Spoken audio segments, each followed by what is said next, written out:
तो next episode की शुरुआत यहाँ ग्रैंडपा डेफ की उसी पेंटिंग से शुरू होती है जिसे ग्रैंडपा डेफ ने बनाते हुए अचानक से चारों तरफ फैला दिया था। इस पेंटिंग मैप की वजह से ग्रैंडपा डेफ आसपास के मौसम को कंट्रोल कर सकता था, इसलिए ग्रैंडपा डेफ ने यहाँ पर जैसी ही बिजलियां बनाई तभी अचानक हम देखते हैं कि आर्मी पर आसमान से बिजलियां गिरने लगी। ये बिजलियां काफी ज्यादा खतरनाक थी जिससे टकराते हुए कई सारी एयरशिप डिस्ट्रॉय हो गई। यान किंगडम की आर्मी को तो कुछ भी समझ नहीं आ रहा था कि आखिर यहाँ पर ये सब चल क्या रहा है। इवन के मास्टर गुली भी हैरान होकर सवाल करते हुए कहते हैं कि आखिर अचानक से ये थंडर क्लाउड्स कहां से आ गए, ये तो हमारी एयरशिप्स को डिस्ट्रॉय कर रहा है। दूसरी तरफ मास्टर जियान इतनी आसानी के साथ हार मानने वालों में से नहीं था। वो फौरन से अपने वाटर जुआनवू आर्मी को ऑर्डर देते हुए कहता है कि हमें हवा में बड़े बड़े आइस शील्ड चाहिए। जो सुनते ही पानी के अंदर मौजूद जुआनवू आर्मी ने बिल्कुल ऐसे ही करना शुरू कर दिया और आइस शील्ड की मदद से हम देखते हैं कि ऊपर के थंडर क्लाउड्स छुप गए। जबकि दूसरी तरफ किन्मो ये सब देखकर सरप्राइज होते हुए कह रहा था कि ग्रैंडपा डेफ ने तो सिर्फ आसमान में थंडर क्लाउड पेंटिंग बनाई थी और इसी से उन्होंने कई सारी एयरशिप्स को डिस्ट्रॉय कर दिया। मैंने कभी सोचा भी नहीं था कि पेंटिंग की स्किल को इस तरह से जंग में इस्तेमाल किया जा सकता है। कहना पड़ेगा कि ग्रैंडपा डेफ ने तो मुझे इंप्रेस कर दिया, लेकिन ये तो सिर्फ शुरुआत थी क्योंकि तभी अचानक हम देखते हैं कि दूसरी तरफ ग्रैंडपा डेफ ने अपनी ब्रश का इस्तेमाल करते हुए हवा में बहुत बड़े बड़े टोर्नेडोज क्रिएट करना शुरू कर दिए।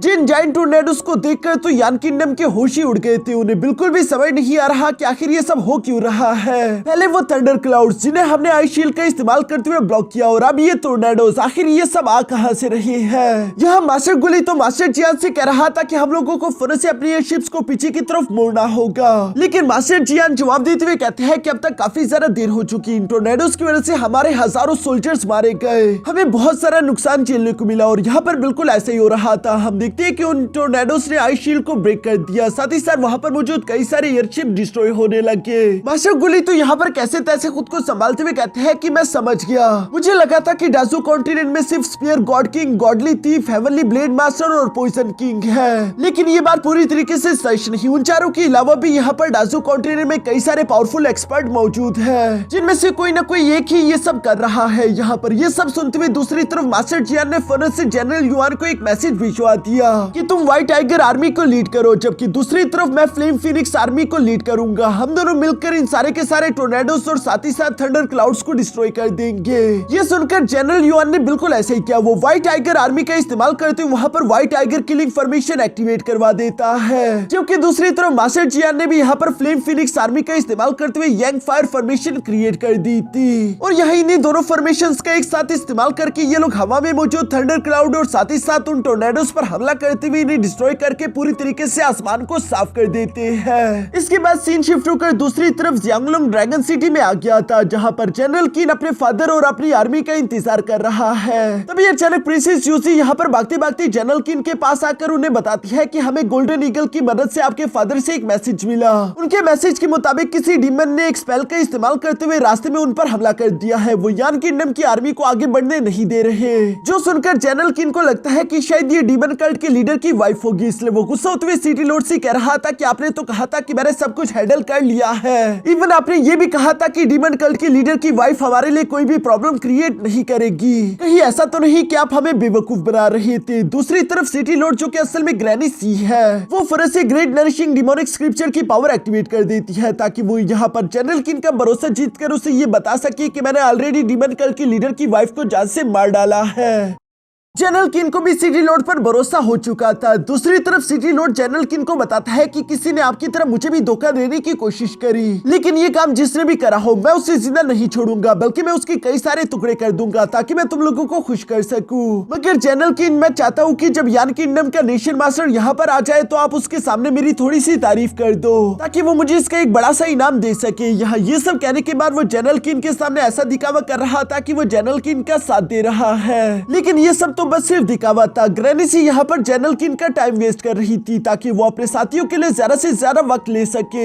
मगर दूसरी तरफ प्रिंसेस यूसी को यहाँ सिटी लॉर्ड पर थोड़ा सा शक हो गया था क्योंकि सिटी लॉर्ड की स्मेल पहले से अलग महसूस हो रही थी। इसके बाद सीन शिफ्ट होकर दूसरी तरफ ड्रैगन सिटी के गेट पर आ जाता है जहाँ पर किन्वू पहले से मौजूद था। तभी अचानक वहाँ पर ग्रैंडपा बुचर भी आ जाता है, जिसे देखकर किन्वू खुश होते हुए कहता है कि आखिरकार ग्रैंडपा बुचर आप भी यहाँ पर आ गए। जो सुनकर दूसरी तरफ ग्रैंडपा बुचर जवाब देते हुए कहता है कि नेशन मास्टर खुद यहाँ पर आ रहा है। तो बताओ कि आखिर मैं यहाँ पर कैसे ना आता। मेरा यहाँ पर आना तो जरूरी था क्योंकि मैं खुद अपने हाथों से उसके टुकड़े करना चाहता हूँ। मगर ग्रैंडपा बुचर जब यहाँ ये सब कह ही रहे थे तभी अचानक उन्हें आसमान में उड़ता हुआ एक परिंदा दिखाई दिया, जो कि इनका सिग्नल था कि हम लोगों का सेकंड प्लान ऑफिशियली शुरू हो चुका है। इस सेकंड प्लान के मुताबिक हम देखते हैं कि ग्रैंडपा मास्क ने यहाँ पर अपने पोइजन का इस्तेमाल करते हुए सारे के सारे सोल्जर्स को बेहोश कर दिया, जिसकी वजह से किन्मो के बाकी के ग्रैंडपास भी यहाँ पर आ जाते हैं और धीरे धीरे से ये लोग पूरे के पूरे जियांगलोंग ड्रैगन सिटी पर कब्जा करने लगे। यहाँ पर आते हुए विलेज चीफ गुस्सा होते हुए कह रहा था कि आखिरकार नेशन मास्टर ने डासू कॉन्टिनेंट के खिलाफ एक्शन करने का फैसला कर ही लिया।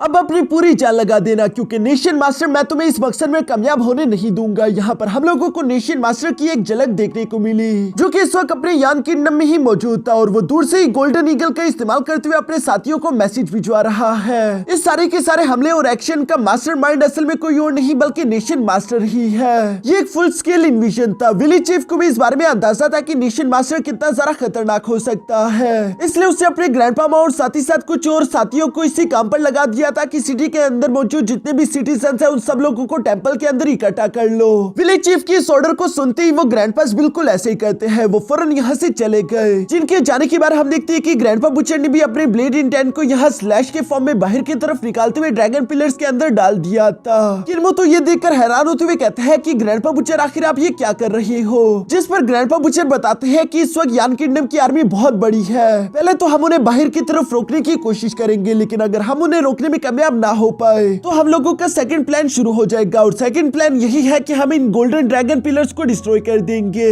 जिनके अंदर मेरा ब्लेड इंटेंट डला हुआ है। मैं आसानी के साथ उन्हें डिस्ट्रॉय कर सकता हूँ। ये सुनते ही किन्मो को सारा प्लान समझ आ गया। वो समझ जाता है कि रात होने पर जब यान किंगडम की आर्मी यहाँ डासू कॉन्टिनेंट में इंटर करेगी और वो जैसे ही यहाँ जियांगलोंग ड्रैगन सिटी पहुंचेगी तो ग्रैंडपा बुचर इन दोनों पिलर्स को डिस्ट्रॉय कर देगा और इन पिलर्स के ना होने की वजह से डासू कॉन्टिनेंट का अंधेरा उन सारी के सारी आर्मी को निकल जाएगा और जियांगलोंग ड्रैगन सिटी के नॉर्मल लोगों को कुछ ना हो, इसलिए उन सब लोगों को टेंपल और पैलेस के अंदर इकट्ठा कर दिया गया है, जिसके ऊपर तो स्टार स्टोन्स मौजूद है और इसी वजह से वो जगह महफूज रहेगी। ये प्लान तो वाकई में कमाल का था, जहाँ ग्रैंडपा बुचर कहता है कि हाँ अब सब कुछ ग्रैंडपा डेफ पर डिपेंड करेगा कि वो आखिर इस आर्मी को किस हद तक रोक पाता है। ये सुनकर दूसरी तरफ ग्रैंडपा डेफ ने यहाँ पर यान किंगडम की आर्मी को रोकने के लिए अपने सबसे पावरफुल पेंटिंग को बनाना शुरू कर दिया, जिसे 18 हेल पेंटिंग के नाम से भी जाना जाता है। और इस पेंटिंग को बनाते हुए हम देखते हैं कि ग्रैंडपा डेफ की आंखों से आंसू बहना शुरू हो गए थे, जो देखकर हमें समझ आ जाता है कि यकीनन इस पेंटिंग से ग्रैंडपा डेफ की काफी भयानक यादें जुड़ी होगी, क्योंकि ये कोई नॉर्मल पेंटिंग नहीं थी बल्कि इस पेंटिंग को खून से बनाया जाता था। इस पेंटिंग को बनाते ही हम देखते हैं कि अचानक वहाँ चारों तरफ अंधेरा फैल गया।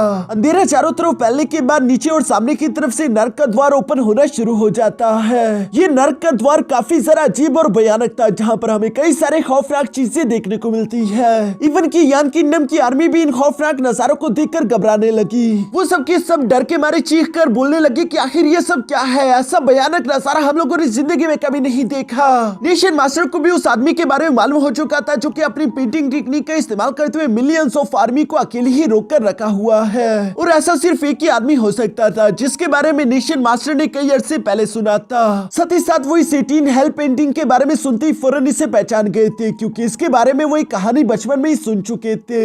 इस 18 हेल पेंटिंग को बेइंतहा दर्द और तकलीफ का इस्तेमाल करते ही बनाया जा सकता है। इसी तकलीफ का इस्तेमाल करके जहन्नम के दरवाजे को ओपन किया जाएगा, और ये काम नेशन मास्टर की नजरों में सिर्फ एक ही इंसान कर सकता है, जो कि असल में टियानटू किंगडम का क्राउन प्रिंस था। टियानटू किंगडम के उस क्राउन प्रिंस को पेंटिंग्स बनाने का बहुत सारा शौक था। वो जब भी पेंटिंग्स बनाता वो उनमें पूरी तरीके से खो जाता।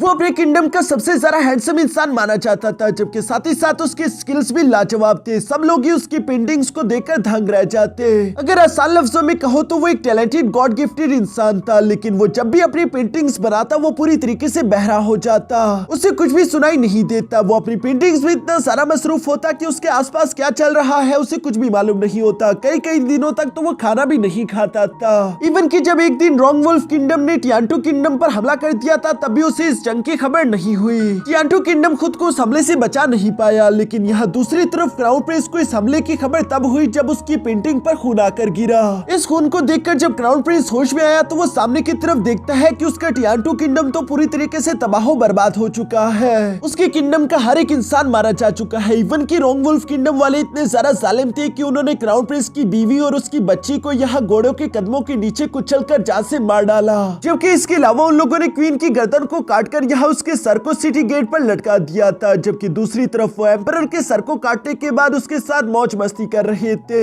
ये सब देखकर तो क्राउन प्रिंस पूरी तरीके से सदमे में जा चुका था। उससे बहुत सारा अफसोस और गम का सामना करना पड़ा। वो पूरी तरीके से टूटकर पागल होने लगता है। उससे समझ नहीं आ रहा था कि आखिर वो करे तो करे क्या। उसका गम इतना ज्यादा शदीद था कि वो खुद को ही कोसने लगा। वो खुद से इतना ज्यादा नाराज हो गया कि आखिर वो ऐसा कैसे कर सकता है। उसके कान होते हुए भी वो कुछ सुन नहीं पाया। भला ऐसे कान किस काम के। इसलिए हम देखते हैं कि क्राउन प्रिंस ने यहाँ पर अपनी ब्लेड का इस्तेमाल करते हुए खुद के कान काट दिए। और सिर्फ यही नहीं बल्कि वो अपने कानों के पर्दे में खुद पाड़ देता है, खुद को सजा देने के लिए। इसके बाद क्राउन प्रिंस ने यहाँ पर अपनों की ही खून से एक पेंटिंग बनाना शुरू कर दी और अपने दुख का इस्तेमाल करते उसने 18 हेल पेंटिंग क्रिएट कर दी थी। जो 18 हेल पेंटिंग यहाँ जहन्नम के रास्ते को ओपन कर देती है और पूरा के पूरा टियान्टू किंगडम उसी के अंदर जा गिरा। रोंगवुल्फ किंगडम की मिलियंस की आर्मी यहाँ पर इसी जहन्नम के रास्ते में गिरते हुए पूरी तरीके से वहीं पर फंस कर रह गई। मगर उसी दिन के बाद से टियान्टू किंगडम का क्राउन प्रिंस भी कहीं पर गायब हो चुका था। किसी ने भी उसे नहीं देखा। और दोस्तों टियान्टू किंगडम का वो क्राउन प्रिंस असल में कोई और नहीं बल्कि डाजू कॉन्टिनेंट में मौजूद हमारा ग्रैंडपा डेफ ही है। दूसरी तरफ नेशन मास्टर यहाँ पर अपने साथियों को बताता है कि एक बार मैं टियान्टू किंगडम की उसी कैपिटल वाली जगह में गया था जहाँ अभी भी 18 हेल पेंटिंग बनी हुई है। ये 18 हेल पेंटिंग असल में जहन्नम के 18 लेयर्स है जिन्हें बारी बारी करके मैंने गुजरते हुए उन्हें डीपली अंडरस्टैंड किया। और इन हेल के लेयर से गुजरने के बाद ही मैं उस आदमी के गम और दर्द को अच्छे से समझ पाया हूँ। मैं उस क्राउन प्रिंस को बहुत ही ज्यादा एडमायर करता था। इसलिए मैंने अपने एम्परर के सामने एक प्रस्ताव रखा था कि वो हमारे एकेडमी में हॉल ऑफ पेंटिंग सेज के नाम से भी एक डिपार्टमेंट ओपन करवा दे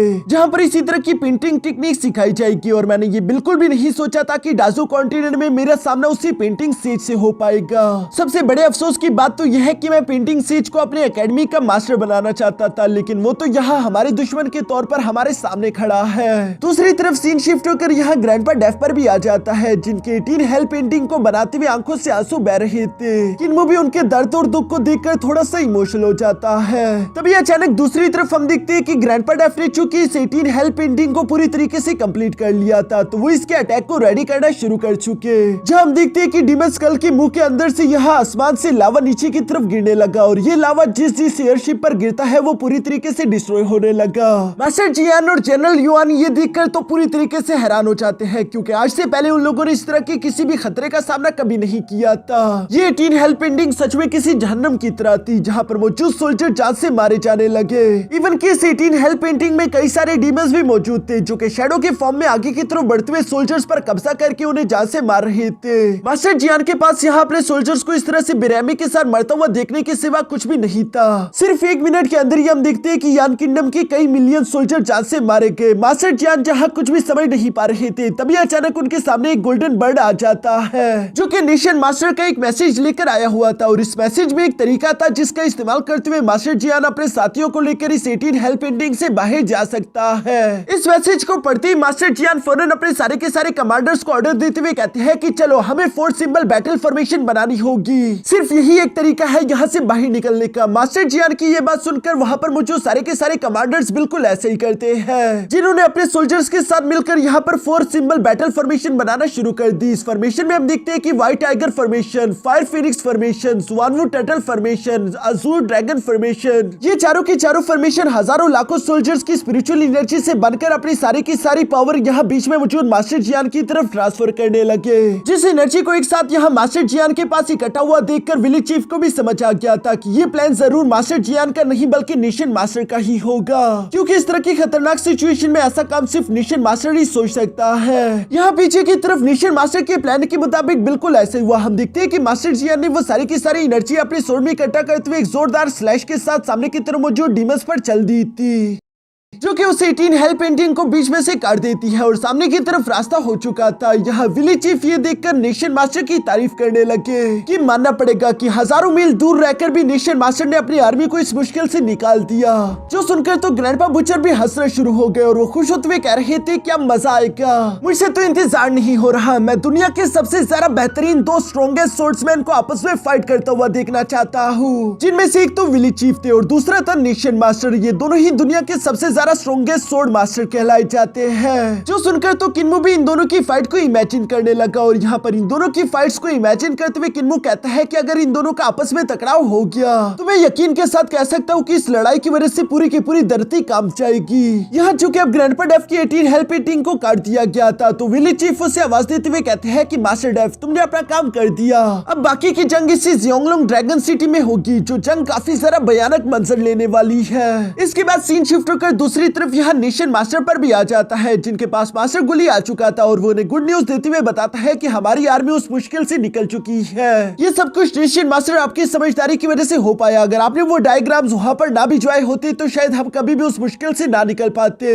ये सुनकर नेशन मास्टर मास्टर गुली का शुक्रिया अदा करते हुए कहता है कि थैंक यू यहाँ वक्त पर आकर मुझे रिपोर्ट करने के लिए। मास्टर गुली जवाब देते हुए कहता है कि ये तो मेरा फर्ज था, मैं 200 साल तक डाजू कॉन्टिनेंट में फंस कर रहा, अगर मैं वहाँ फ्रीज ना होता तो शायद मैं इस जंग में आपकी और ज्यादा मदद कर पाता, लेकिन नेशन मास्टर अगर आप अपनी तलवार खुद बाहर की तरफ निकाल कर इस जंग में हिस्सा लेते तो उस पेंटिंग बनाने वाले डीमन की हिम्मत ही ना हो पाती कि वो आपके सामने खड़ा भी हो पाए। जो सुनकर नेशन मास्टर जवाब देते हुए कहता है कि नहीं, उस आदमी के सामने अपनी तलवार निकालने से मुझे शर्म आ रही थी, क्योंकि मेरे स्वॉर्ड्समैन टेक्निक उसी की एक पेंटिंग से इंस्पायर है। मैंने उसकी एक पेंटिंग देखी थी जिसमें उसने एक मास्टर को बनाया था, उसकी तलवार काफी ज्यादा तेज चमक रही थी, उस तलवार की चमक को देखकर ऐसा लग रहा था जैसे कि उस तलवार ने अभी अभी खून को चखा हो। पता नहीं आखिर वो पेंटिंग किसकी होगी। मैं दोस्तों आप लोगों को पहले ही बता देता हूँ कि यकीनन वो पेंटिंग विलेज चीफ की होगी, लेकिन नेशन मास्टर इस बात को नहीं जानता। वो यहाँ पर कहता है कि मैं जब भी उस पेंटिंग को याद करता हूँ, मैंने कई 100 साल तक अपने स्वॉर्ड्समैन टेक्निक को मास्टर करने की प्रैक्टिस करी,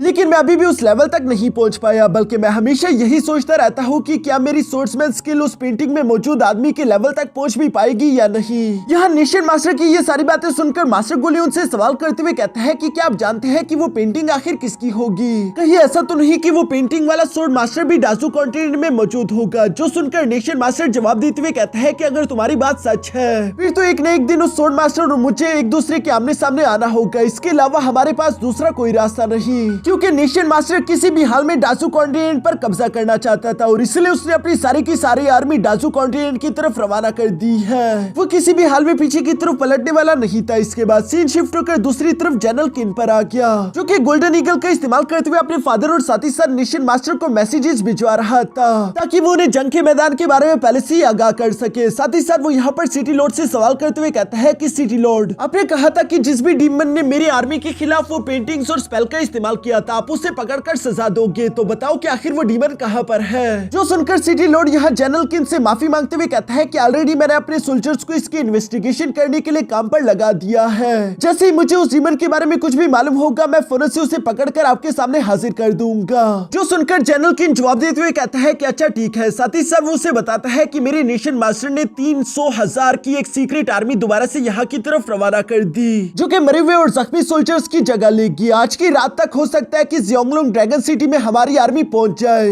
इस बार मैं नहीं चाहता कि कोई भी हादसा हो, इसलिए हर चीज को आपको क्लोजली देखना होगा, मैं कोई भी गलती नहीं चाहता। जो सुनकर सिटी लॉर्ड जवाब देते हुए कहता है कि जी बिल्कुल ऐसा ही होगा जैसा आप कहे। जबकि अंदर की तरफ ग्रैनी सी गुस्सा होते हुए अपने मन में कह रही थी कि ये नेशन मास्टर तो एक नंबर का कमीना है, इसने 300,000 की एक और बड़ी सीक्रेट आर्मी यहाँ पर भेज दी। ये बिल्कुल भी अच्छा नहीं हुआ, विलेज चीफ को इसके बारे में मालूम नहीं होगा, मुझे जल्द से जल्द विलेज चीफ को ये इन्फॉर्मेशन किसी तरीके से भिजवानी होगी। यहाँ सिटी लॉर्ड को देखकर अभी भी प्रिंसेस यूजी को उस पर शक हो रहा था। दूसरी तरफ सीन शिफ्ट होकर बाहर की तरफ सिटी गेट में मौजूद यहाँ किन्मो और उसके ग्रैंडपास पर आ जाता है, जो कि देख पा रही थी कि यान किंगडम की आर्मी तो सिटी गेट तक पहुंच चुकी है और अंधेरा होने से पहले ही ये लोग सिटी के अंदर इंटर हो जाएंगे। अब हम क्या करें, जिस पर ग्रैंडपा बुचर जवाब देते हुए कहता है कि हम क्या करेंगे, हम इस आर्मी को यहीं पर फाइट करते हुए रोक कर रखेंगे। जो कहती है वो खुद को फाइट के लिए तैयार कर लेते हैं, मगर सामने की तरफ से तो कई मिलियन सोल्जर्स की एक आर्मी आ रही थी और साथ ही साथ धीरे धीरे अंधेरा भी होने लगा था। यहाँ ये सीन बहुत ही ज्यादा इंटेंस हो जाता है।